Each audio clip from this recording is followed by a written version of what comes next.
Sometimes the most genuine souls hide behind the masks society forces them to wear. In the dusty town of Abilene, Kansas, back in 1887, a wealthy man was about to learn that truth has no price, and a simple slice of pie can turn a life right around. The prairie wind was already whispering the secrets their hearts hadn't dared to admit. Jonathan Hale watched the golden horizon from the Silver Creek Ranch's porch, his calloused hands wrapped around a cup of black coffee. Dust motes danced in the heavy, late July afternoon air, carried by a wind that seemed to know all the secrets of the vast plains. At 32, he'd become the man his father had wanted him to be. Quiet, hard-working, respected, but he felt like a stranger to his own life. The sound of hooves on the packed dirt road pulled him from his thoughts. Miguel, his foreman, rode up the main drive, his hat tilted against the setting sun. "Boss, the cattle in the west pasture are counted. Everything set for tomorrow's sale." Jonathan nodded, his gaze still lost on the rolling hills. "Thanks, Miguel. You can head on home." Silence settled over the ranch again, thick as the heat still rising from the red dirt. Jonathan finished his coffee and headed for the stables. He needed to personally check the herd before nightfall. It was his way of escaping the walls of the big house, too vast for one man alone. He hitched up his buggy and took the dusty road leading to the pastures. The wind whipped his face, kicking up clouds of red dust that blended with the orange sky. In those moments, he forgot he was Jonathan Hale, heir to the biggest ranch in the territory. He was just another man, lulled by the steady rhythm of the wheels on the dirt road. The sun was starting to dip when he heard the ominous crack. The front right wheel of his buggy had given out, pitching the vehicle sideways in a cloud of dust. Jonathan found himself on the ground, his clothes smeared with dirt, his Stetson hat rolling a few feet away. He got up slowly, dusting off his cotton shirt. No riders on the horizon, no farm in sight. Only the prairie wind kept him company, whispering through the tall grasses. He picked up his hat, pulled it down onto his head, and started walking toward Abilene, his boots kicking up small clouds of dust with each stride. Night fell fast in Kansas, and Jonathan knew it would take him over an hour to reach town. But strangely, this forced walk didn't irk him. For the first time in a long while, he felt free. The creak of wheels on the dirt road grew closer behind him. Jonathan turned and saw a small buggy pulled by a bay horse, driven by a woman alone.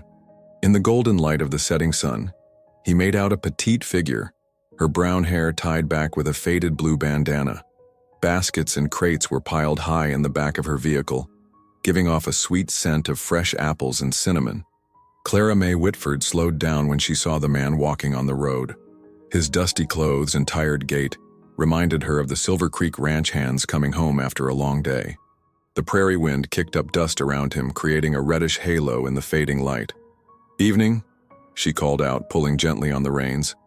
"Going far on foot?" Jonathan stopped, surprised by her warm voice. "To Abilene, ma'am. My buggy bit the dust." Clara studied his sun-baked face, his calloused hands holding his hat. He looked like a man used to hard work, but something in the way he spoke surprised her. A natural politeness, a quiet elegance that contrasted with his plain clothes. "Hop on in. I'm headed that way too." Jonathan hesitated for a moment. Social conventions told him to politely refuse, but night was falling, and his legs were starting to ache. He climbed in beside her, settling onto the worn wooden bench. "Name's Clara May," she said, getting the buggy moving again. "Clara May Whitford. And you?" "Jonathan," he replied simply, leaving out his last name. "Thanks for the kindness." The scent of fresh apples wafted around them, mingled with the smell of sun-baked earth. Clara started talking about her day at the ranch's orchard, the apples she'd picked for her next pies, her mother's recipe she was still perfecting. "My grandma always said a good apple pie can warm your heart even through the toughest winters," she confided with a smile. "Maybe it's superstition, but I reckon she was right." Jonathan listened, fascinated by a spontaneity he'd never known. In his world, conversations were calculated, words weighed. Here, on this buggy rattling through the dust stirred up by the wind, he was finding a simplicity that warmed something deep in his chest. "What about you?" Clara asked. "Been working at Silver Creek long?" "Been there forever," he replied, technically not lying. "It's my life." The prairie wind kept blowing, carrying away the certainties of a man who was just realizing there were other ways to live. The weeks that followed turned Jonathan's Saturdays into precious moments he looked forward to with an eagerness he didn't dare admit. Every Friday evening, he carefully chose his simplest clothes: a faded cotton shirt, canvas trousers, his old work boots. He avoided the three-piece suit and gold watch that would immediately give away his social standing. The Abilene market came alive at dawn, but Jonathan always waited until the sun was well up before heading there. He'd watch Clara from afar first, admiring the way she arranged her baked goods with meticulous care, her genuine smile as she greeted each customer by name. The dust stirred up by buggies and horses created a golden haze around her stall, as if she moved in an enchanted world.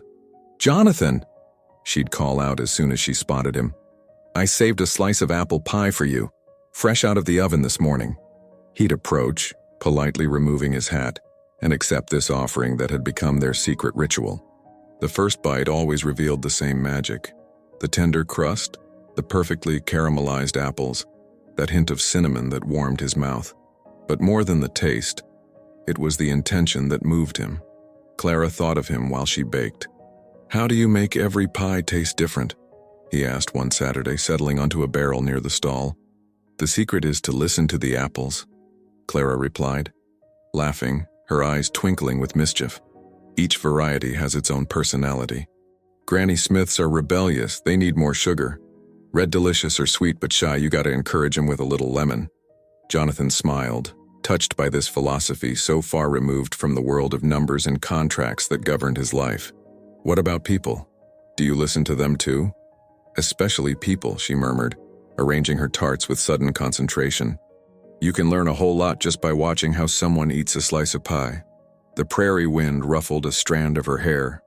Jonathan wanted to put it back in place, but settled for clenching his hands on his knees. "So, what have you learned about me?" he ventured. Clara looked up at him, and for the first time he read something deeper than mere friendship in her eyes. "That you have the soul of a man searching for his place in the world, and that you eat my pie like it's the first true thing you've tasted in a long time." The silence that followed was broken only by the wind rustling the market awnings. Jonathan felt something break inside him, a wall he'd built brick by brick since childhood. In Clara's hazel eyes he saw the man he could have been if obligations and expectations hadn't shaped him. Their conversations deepened week by week, weaving an intimacy neither of them had anticipated. Clara talked about her dreams, opening a real bakery on Main Street with polished wooden tables and checkered curtains in the windows. Jonathan, for his part, cautiously spoke of his childhood, the long solitary rides across the prairies, that feeling of belonging more to the land than to men. "You ought to come taste my experiments," Clara offered one Saturday morning, as a warm breeze made the dust dance around her stall. "I've got a new recipe for pear and walnut pie. But fair warning, I'm a mess when I'm testing my creations. My kitchen looks like a battlefield." Jonathan's heart raced. The thought of entering Clara's private world, of seeing her in her natural element, filled him with an anticipation he'd never felt. "I'd really like that," he replied simply. The following Sunday he made his way to her house. Clara's small house stood at the edge of Abilene, surrounded by a garden where aromatic herbs and a few apple trees grew. The white facade was peeling in spots, but the freshly painted green shutters showed the care she took with her home. Clara greeted him at the threshold, a floral apron tied around her waist, a smudge of flour on her cheek. "Come on in quick, before the wind carries all the cinnamon away." Inside it smelled of warm butter and vanilla. Kitchen utensils were scattered on the table, half-filled bowls of dough, a testament to ongoing experiments. Jonathan had never seen a kitchen so alive, so imbued with the soul of the one who reigned there. "Have a seat right there," Clara said, pointing to a chair near the window, "and get ready to be a guinea pig." She served him a slice of her experimental pie, still warm. The crust melted on his tongue, revealing the sweet softness of the pears blended with the crunch of toasted walnuts. Jonathan closed his eyes, savoring not only the taste but the care, the tenderness that had gone into its creation. "So?" Clara asked, hands clasped in anxious anticipation. "It's..." Jonathan searched for words, overwhelmed by such perfect simplicity. "It's like you've captured autumn in a pie." Clara's face lit up. "Really? You're not just saying that to be nice?" Never, he murmured, and that promise resonated deeper than he'd intended. They spent the afternoon talking about everything and nothing, sitting by the open window where the warm breeze drifted in. Clara told him the story of each recipe, inherited from her mother, or invented during sleepless nights. Jonathan, in turn, spoke of the seasons on the ranch, the wild beauty of summer thunderstorms, that feeling of freedom when he galloped alone across the vastness. When it was time to leave, neither of them wanted to break the cocoon of peace they'd created. At the threshold, Clara handed him a small package wrapped in a cloth. "For the road," she said simply.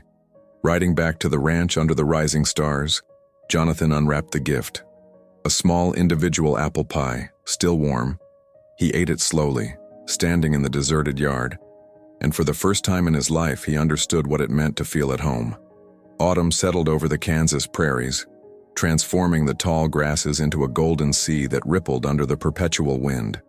Jonathan and Clara had found their rhythm. Saturdays at the market, Sundays in the little kitchen with green shutters, and sometimes, when the moon was full, long strolls along the river that snaked along the edge of Abilene. That evening, they walked in silence on the packed dirt path, their footsteps muffled by fallen leaves. Clara wore a navy wool shawl that floated behind her in the cool breeze. Jonathan kept his hands in his pockets, fighting the urge to take hers. "You know," Clara said, stopping near a weeping willow, "sometimes I get the feeling you're carrying a secret so heavy it's bending your shoulders." Jonathan's heart tightened. In the silvery moonlight, Clara's face held a worried tenderness that took his breath away. He wanted to tell her everything: his real name, his fortune, the responsibilities that weighed on him like golden chains. But the fear of losing her paralyzed his words. "We all have our secrets," he murmured, avoiding her gaze. Clara stepped closer, so near he could smell the lavender scent in her hair. "Mine don't keep me up at night. Yours seem to be eating you up inside." The prairie wind moaned through the willow branches, stirring up whirls of leaves around them. Jonathan finally met her gaze and read an invitation to trust that overwhelmed him. "If I told you who I really am," he whispered, "everything would change between us. And I couldn't bear it." "Try me," Clara replied, gently placing her hand on his arm. "I got to know your heart before I knew your name. That counts for more than anything else." Jonathan closed his eyes, savoring the touch that warmed him better than a fireplace. He was about to speak when the sound of a buggy on the main road broke the silence. Male voices echoed in the night, punctuated by coarse laughter. "Well, I'll be. The boss of Silver Creek getting mushy with the little baker girl. Did you see the way he looks at her? Mr. Hale slumming it." Jonathan froze. Clara stepped back, her eyes widening in surprise and understanding. The buggy moved off, carrying the mocking comments with it, but the damage was done. "Mr. Hale?" Clara repeated in a thin voice. "The owner of Silver Creek Ranch?" Jonathan wanted to explain, but she shook her head, tears in her eyes. "You lied to me. All these months you lied to me. Clara, just listen." "No," she cried, backing away further. "You let me believe you were someone else, that we were equals." The wind carried her last words away as she pulled her shawl tighter around her shoulders and walked quickly toward town. Jonathan remained alone under the willow, watching her silhouette disappear into the darkness, understanding he'd just lost the only thing that had ever given meaning to his life. The days that followed were pure torment for Jonathan. He went to the market as usual, but Clara's stall remained despairingly empty. The other vendors avoided his gaze, and he felt the weight of whispers and sidelong glances bearing down on him. The prairie wind now seemed to carry all of Abilene's gossip. "Folks are saying she was trying to get her hooks into your fortune," piped up Mrs. Henderson, the haberdasher, with a falsely sympathetic smile. "Those common girls sure know how to handle rich men."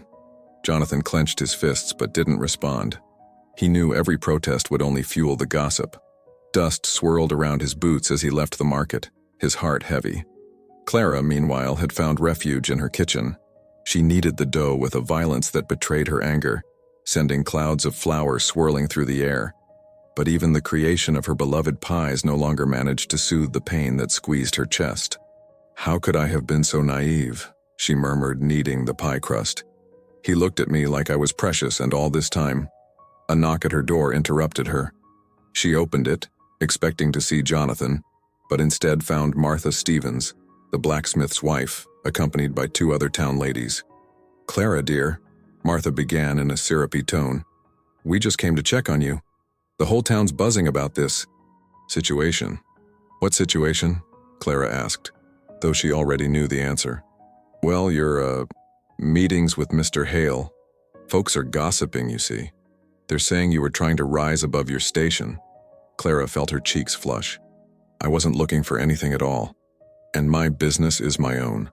Of course," another lady chimed in.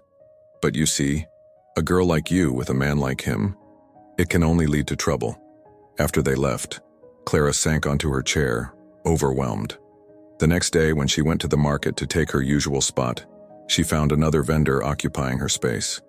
"Sorry, Miss Whitford," said the market manager, avoiding her gaze. "There have been some complaints. We're reorganizing the space." "What complaints?" Clara asked. But the man was already walking away. She understood she'd just lost far more than a budding romance. Her reputation, her livelihood, her place in this community she'd always considered her own. It was all crumbling like over-kneaded dough. Evening was falling over Abilene when she saw Jonathan leaving the mayor's office, dressed in a dark 3-piece suit, shaking hands with men in top hats she didn't recognize. In that outfit, he appeared as he truly was, a man from another world, inaccessible and distant. The prairie wind carried snippets of conversation to her. Considerable investments, reputation to uphold. "Excellent decision, Mr. Hale." Clara pulled her shawl tighter around her shoulders and headed home, understanding she'd now have to face the consequences of a love she'd believed was sincere all on her own. Jonathan couldn't sleep anymore. Nights blended into one another in his large, silent house, punctuated only by the wind moaning through the beams and the creak of settling wood. He paced his room, replaying Clara's last words over and over, that pain in her eyes when she'd realized he'd lied to her. On the 3rd morning, unable to stand it anymore, he saddled his horse and galloped toward town. He found Clara in her garden, kneeling by her aromatic herb plants which she was yanking out with fierce determination. Her jerky movements betrayed an anger that hadn't subsided. "Clara," he called softly, dismounting from his horse. She didn't look up. "Leave. Let me explain." "Explain what?" She finally straightened up, her dirt-stained hands trembling slightly. "That you enjoyed playing poor with the little baker girl? That my pies kept you entertained between business meetings?" Jonathan got off his horse, approaching slowly, like one approaches a wounded animal. "You know that's not true. From the first day with you, I was more myself than I'd ever been." "Lie," Clara spat, but her voice broke. "You didn't even tell me your real name." "Because I was scared," Jonathan burst out. "Scared you'd look at me differently, that you'd become distant and polite like everyone else. With you, I was just Jonathan, not the ranch owner, not the heir, just a man." The prairie wind blew a strand of hair across Clara's face. "And now? Now that the whole town knows, what do you propose? That I remain your dirty little secret?" The question hit Jonathan like a punch. He had no answer, no plan. He only had this dull ache in his chest and a desperate urge to win her back. If this story touches you as much as it touches us, don't hesitate to subscribe to our channel to discover other stories that explore the deepest human connections. The rest of the story has even more surprises in store for you. "I propose we find a way," he said at last. "Together." Clara shook her head, tears in her eyes. "Together? Have you seen what's happening to me? I lost my spot at the market. No one's talking to me anymore. And you, all the while, you're shaking hands in a 3-piece suit. I can fix things at the market." "No," Clara cried with a vehemence that made Jonathan jump. "I don't want you to buy my spot. I want you to fight to defend it. There's a difference."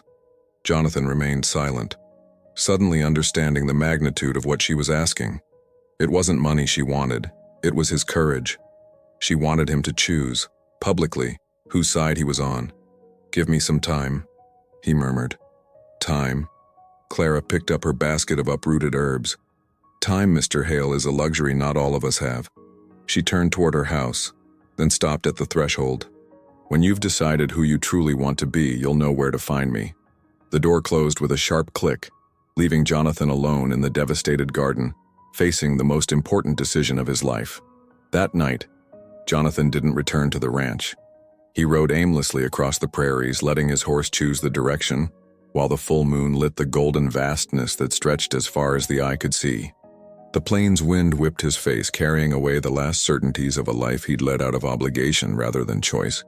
He stopped near the river where he'd walked with Clara so many times, dismounted his horse, and sat on the bank.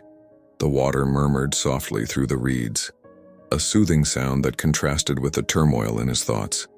In a few hours, the sun would rise over Abilene, and he would have to make a decision. Continue living according to his family's and society's expectations, or follow his heart toward an uncertain but authentic future. He thought back to Clara's words, "When you've decided who you truly want to be." The question haunted him. Who was he really? The respected owner of Silver Creek Ranch, or the man who found peace in a cinnamon-scented kitchen? Dawn was breaking when he headed back toward town. His decision was made. Mayor Caldwell's office was already buzzing despite the early hour. Jonathan pushed the door open without knocking, interrupting a conversation between the mayor and two men in dark suits he didn't recognize. "Jonathan," Caldwell exclaimed with a forced smile. "What a surprise. We were just discussing that awkward situation with the little Whitford girl." "That's exactly what I've come to talk about," Jonathan said in a firm voice. "I want her market permit reinstated immediately." Silence fell over the room. The two strangers exchanged knowing glances, and Jonathan understood they'd already discussed his case. "Now see here, old man," Caldwell said in a condescending tone. "You know that's impossible. This woman caused a scandal. Respectable families don't want her at the market anymore." "What families?" Jonathan asked, his voice hardening. "The ones who depend on my investments for their businesses? The ones who owe me money?" One of the men in suits stepped forward. "Mr. Hale, we understand you may have developed an affection for this person, but consider your reputation, your political future. A man of your standing can't afford that kind of misstep." "Political future?" Jonathan repeated, surprised. "We represent the Kansas Republican Party," the man explained. "Your profile interests us for the upcoming Senate elections. But of course that requires an impeccable image." Jonathan felt something definitively break inside him. His whole life, decisions had been made for him, his path laid out, his choices defined. He looked through the dusty office window toward Main Street where Clara had sold her pies with such pride. "Gentlemen," he said, turning to them, "I'm afraid you've got the wrong man." He walked out of the office without a backward glance, leaving a stunned silence behind him.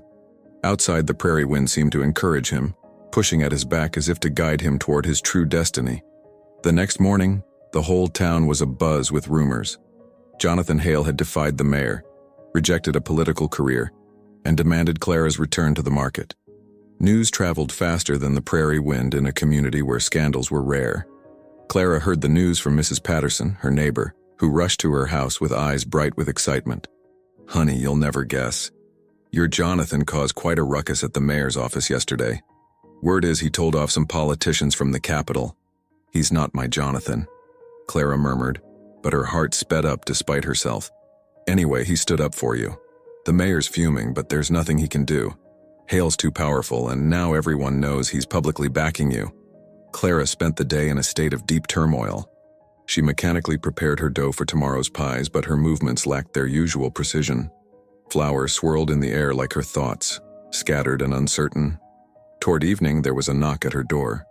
She opened it to find Miguel, the Silver Creek Ranch foreman, holding his hat in his hand. "Evening, señorita. The boss sent me to tell you your spot at the market is waiting for you tomorrow morning. And that," he hesitated, searching for words, "and that he hopes you'll agree to come back." Clara remained silent for a long moment, observing Miguel's weathered face. "Tell him I'll think on it." That night, she didn't get a wink of sleep. She stood at her window, watching the stars twinkling over the prairies. The night wind carried the smell of dry grass and earth, those familiar Kansas scents that had cradled her whole childhood. She thought of Jonathan's words. "With you, I was just Jonathan." Wasn't that exactly what she'd felt too? With him, she wasn't just the farmer Whitford's daughter, the little baker struggling to make ends meet. She was simply Clara, a woman loved for who she was. Dawn was breaking when she made her decision. She carefully prepared her baskets, took out her finest tablecloths, and most importantly, she baked an apple pie following her grandmother's recipe, the one that warmed your heart, even through the toughest winters. When she arrived at the market, a small crowd had gathered around her old spot. People whispered, wondering if she'd truly dare to come back. Clara walked forward with a firm step, head held high, carrying her baskets like trophies. She set up her stall with the same meticulous care as before, arranging her baked goods like jewels on their white tablecloths. The scent of cinnamon and caramelized apples began to drift through the morning air, slowly drawing back the curious onlookers. And then, she saw him. Jonathan, standing apart, watching her with an expression mixed with admiration and apprehension. He was no longer wearing his work clothes, but he wasn't in his three-piece suit either. Just a clean white shirt and a leather vest, like a man who had found his balance between two worlds. They looked at each other across the market crowd, separated by a few feet that felt like an impassable distance. Clara's hands trembled as she cut her first slice of pie, but she didn't look away. Jonathan, for his part, remained still, as if petrified by emotion. It was Mrs. Henderson, ironically enough, who broke the spell. The haberdasher approached Clara's stall with a pinched smile. "So, you're back?" she said in a sour-sweet tone. "I hope you're not planning on resuming your, little schemes." Clara straightened up, her spatula in hand. "I only intend to sell my baked goods, Mrs. Henderson, as I always have." The woman mumbled, examining the pies. "And him?" She gestured toward Jonathan with her chin. "Is he part of the scenery now?" Before Clara could respond, Jonathan stepped forward. He walked through the crowd with a determined stride, ignoring the whispers that rose as he passed. Arriving at the stall, he removed his hat and addressed Clara directly. "Good morning, Miss Whitford. Might you have a slice of apple pie for a customer?" His voice carried through the market's sudden silence. All eyes were on them, waiting to see how Clara would react.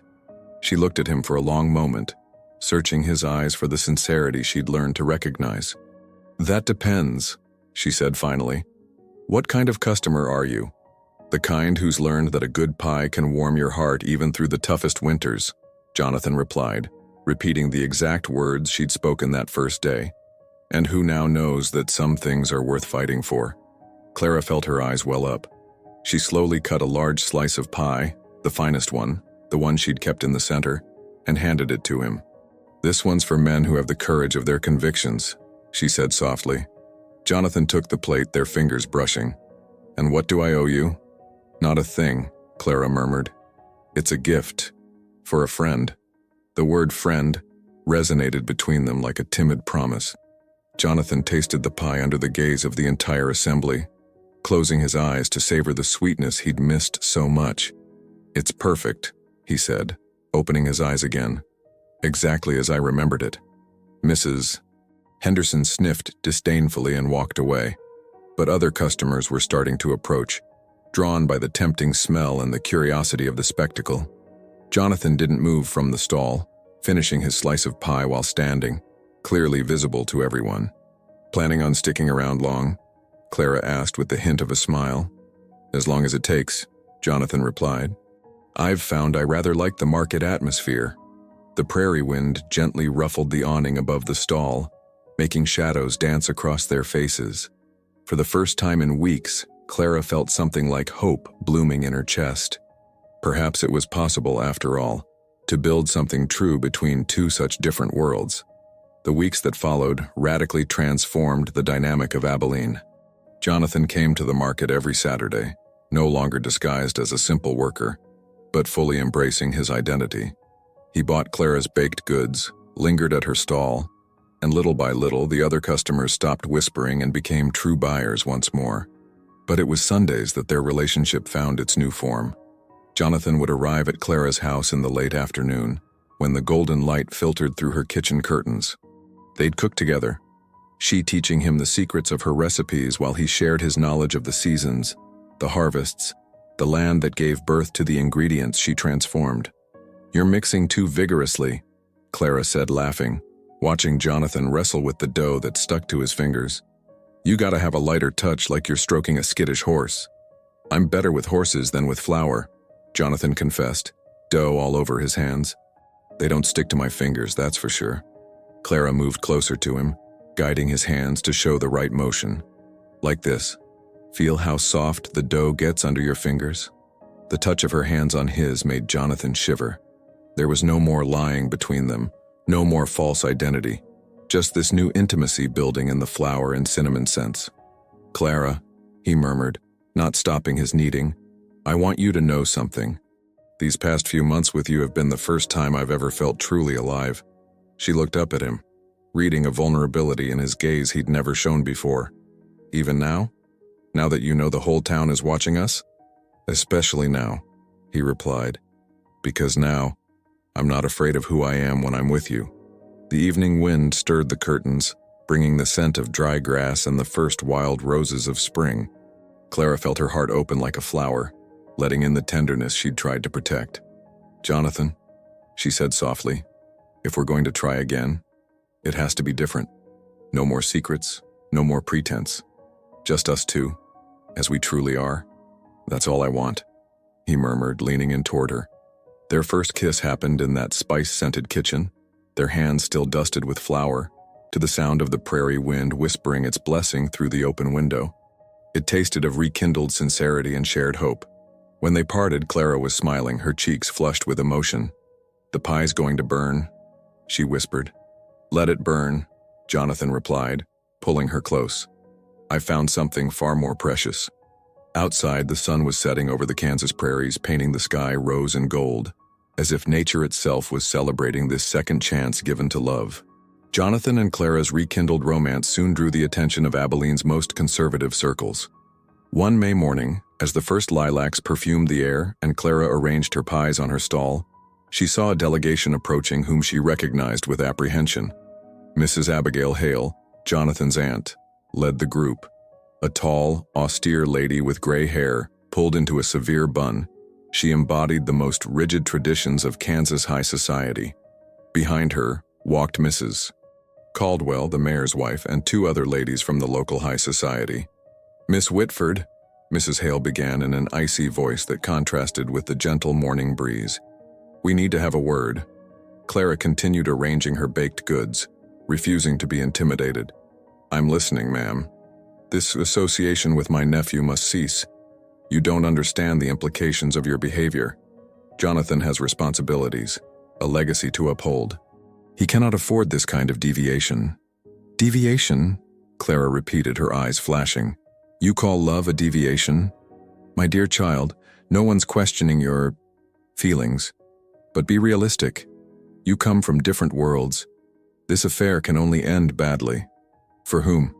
Clara asked. For him or for you? Mrs. Hale stiffened. We've come to offer you a reasonable solution. A sum of money that would allow you to settle elsewhere, to start your life over in another town, far from here. The prairie wind lifted the stall's tablecloths, scattering a few crumbs. Clara felt anger rise in her like a wave. You want to buy me off? We want to help you make the right decision, Mrs. Hale corrected. The one that will spare everyone unnecessary suffering. The only suffering I see, Clara said in a firm voice, is the one you're inflicting on your own family by refusing to accept his choices. It was then that Jonathan appeared around the corner of Main Street, just like every Saturday.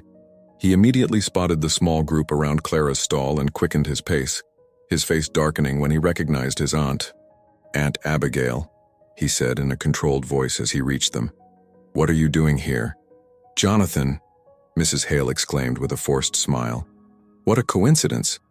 We were just discussing the future with Miss Whitford. Jonathan looked at Clara, reading in her eyes the hurt caused by this conversation. He immediately understood what had happened. The future? He repeated slowly. And what have you decided about my future without consulting me? We're simply trying to protect you, his aunt pleaded. This liaison compromises your reputation, your chances for an advantageous marriage, your political future. My political future? Jonathan let out a humorless laugh. I already told your politician friends where to go, Aunt Abigail. And as for an advantageous marriage, he turned to Clara, reaching out his hand to her. I believe I have already found what I was looking for. Clara took his hand, feeling the strength and determination that fueled him. "Jonathan, are you sure? They offered me money to leave." Jonathan's face hardened. "They did what?" The prairie wind seemed to hold its breath, as if nature itself was waiting to see how this confrontation would play out. Jonathan's anger was palpable, but he held it in check with a mastery that impressed Clara. He didn't let go of her hand, anchoring their connection under the disapproving gazes of the society ladies. "Aunt Abigail," he said in a dangerously calm voice, "you just insulted the woman I love. I suggest you apologize and leave." Mrs. Hale paled, unaccustomed to her nephew standing up to her. "Jonathan, you don't know what you're doing. This person will ruin everything our family has fought for." "Our family fought to build something," Jonathan retorted, "not to lock itself up in prejudice. My grandfather married a school teacher. Your own husband was a farmer before he became a banker. Where did this sudden obsession with social purity come from?" The prairie wind snapped the market awnings, as if to emphasize his words. Customers had stopped moving, forming a discreet circle around the unfolding scene. "That was different," Mrs. Caldwell protested. "That was another time." "No," Clara said, stepping forward. "It was the same time with the same prejudices, but those men had the courage to choose love over convention." She looked Mrs. Hale straight in the eye. "Ma'am, you're offering me money to disappear, but let me ask you a question. What would you do if someone offered money to your son to give up the woman he loves?" The silence that followed was disturbed only by the whisper of the wind in the ropes holding the awnings. Mrs. Hale seemed to falter under Clara's gaze. "It's different," she began weakly. "No," Jonathan interrupted her. "Clara's right. You're asking me to deny my feelings to preserve a facade. But what value does a reputation built on lies have?" He turned to Clara, his eyes shining with new determination. "Clara May Whitford, will you marry me?" The proposal dropped like a bombshell in the market's silence. Clara's eyes widened, her free hand flying to her chest. "Jonathan," she murmured. "I know it's not very romantic," he said with a tender smile. "No ring, no kneeling, just us two and the whole town as witnesses. But I want everyone to know that I choose you, now and forever." Tears in her eyes, Clara nodded. "Yes," she whispered, then louder. "Yes, I'll marry you." Applause erupted spontaneously among the onlookers. Mrs. Henderson herself, who had been so critical, clapped her hands with a radiant smile. Love, apparently, was more contagious than gossip. Mrs. Hale and her companions retreated, defeated by this public display of happiness. As she walked away, Mrs. Hale murmured just loud enough to be heard, "You're making a mistake, Jonathan." "No, Aunt Abigail," he replied, not taking his eyes off her. "I've finally done something right." He pulled Clara close and kissed her in the middle of the market, to the cheers of the crowd. The prairie wind seemed to sigh with contentment, carrying toward the horizon the echoes of this victory of love over convention. 3 years later, on a spring morning bathed in that golden light so particular to Kansas, Clara stood before the display window of her bakery on Abilene's Main Street. Clara May's Bakery stretched in elegant letters across the storefront, and through the glass, one could see the polished wooden tables and checkered curtains she dreamed of. The prairie wind gently stirred the hand-painted sign, the same breeze that had accompanied every stage of their love story. Clara placed her hand on her slightly rounded belly, smiling as she felt their first child move. "Mama, look," said a small voice behind her. Clara turned to see Sarah, the 6-year-old daughter she and Jonathan had adopted the previous year, pointing toward the window. Outside, Jonathan was getting out of his buggy, holding their 2-year-old son, little Thomas, with his blonde curls, who was babbling with delight. "Papa!" Sarah cried, running toward the door. Jonathan entered the spice-scented bakery, his face weathered by the sun but lit up by a happiness that nothing seemed able to dim. He set Thomas down near the counter and tenderly kissed Clara. "How are my loves today?" he asked, stroking her belly. "They're moving a lot." "I think they're eager to taste your apple pies," Clara replied, laughing. "My pies?" Jonathan protested. "You forget you're the chef around here." Clara looked around the bakery that had become Abilene's beating heart. Travelers stopped there on their way west. Local families gathered there on Sundays after church. And even Mrs. Hale, who had finally come to accept their union, would discreetly buy madeleines for her teas. On the counter sat a platter of apple pies, still made from grandmother's recipe, the one that warmed your heart even through the toughest winters. Each slice sold carried within it a little of the love Clara and Jonathan had built together, against all odds. "You know," Jonathan murmured, holding her close while the children played among the tables, "sometimes I wonder what would have happened if my buggy hadn't broken down that day." "It was meant to break," Clara replied with that quiet wisdom she'd developed over the years. "It was all written in the prairie wind. We just had to be ready to listen." Outside, the sun climbed higher in the Kansas sky, promising another day of labor and shared happiness. The scent of fresh pies mingled with the smell of earth and new grass, creating that symphony of aromas that now defined their existence. Jonathan and Clara had learned that true love doesn't hide, doesn't haggle, doesn't compromise. It defends itself, proclaims itself, and ultimately triumphs over all the obstacles that conventions and prejudices can raise. And when the prairie wind blew through Abilene's Main Street, carrying with it the laughter of children and the scent of cinnamon, it still whispered this eternal truth, that two sincere hearts can change the world, one pie at a time. Did this story touch your heart? It reminds us that authentic love always triumphs over convention. Don't hesitate to subscribe to our channel to discover more stories that celebrate the beauty of human connections. Like this video if it moved you, and tell us in the comments where you're listening from. Your messages warm our hearts like a good apple pie.